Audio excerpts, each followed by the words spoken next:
right? If ever your products hit your minimum price, it should be a trigger to reevaluate the situation. So that makes managing listings a little bit easier because now you're going to open up BQOOL and you're going to go, whatever is at its minimum, I need to review. And then the answer might be, okay, either we relower our minimum, either we do nothing and be patient for the price to come back up. 80% of the time, those are going to be your two conclusions. As for the max price, I feel not paid attention to enough. Your max price is super important because the way we have this rule set up is we're always matching the price.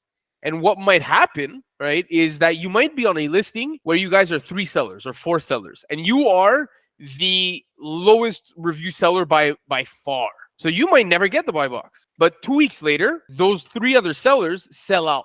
Well, now you are now the only seller on the listing. And what is that rule going to do when you're the only seller on the listing, or at least the only FBA seller? It's going to put you at your max price. And if your max price is at something ridiculous, well, now what you're doing is you're just shooting yourself in the foot because the time that you do have the buy box, you're at a way too high price that things never sell at. So what you need to look at is what is the maximum price that the keepa graph has shown that it will reliably sell at. It might sell less, right, than having it priced significantly lower. But depending on your inventory situation, you want to have a strategical max price that can allow you to capitalize on being the only seller on the buy box. Because realistically, that's the only time you'll be at a max price. Either it's because you're the only one on the buy box, or it's because you're trying to liquidate products.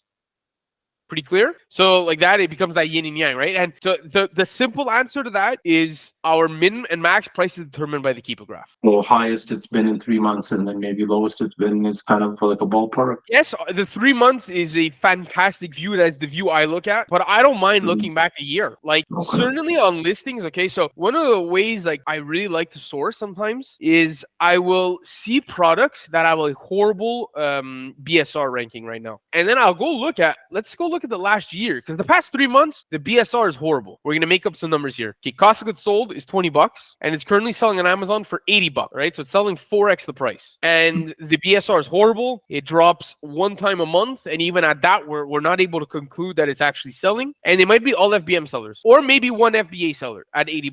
But then when we do, let's go look at the year. Hey, look at that. At $49.99, we actually see that it's selling. But that's like 8 months ago. So 8 out of 10 sellers will open up that keepa graph. We'll look at the past 3 months. We'll see that it doesn't sell well. I'm going to skip over it. Whereas if you just did the job of, okay, let's go see the whole year. Hey, at 49, yeah, it's not $80, but we're buying it for 20. So at $49.99, we're probably still making $8-9 profit and 37%, 40% ROI. So that will also play a role. So yes, I'm focusing on the past 90 days, but I'm always looking at the past year.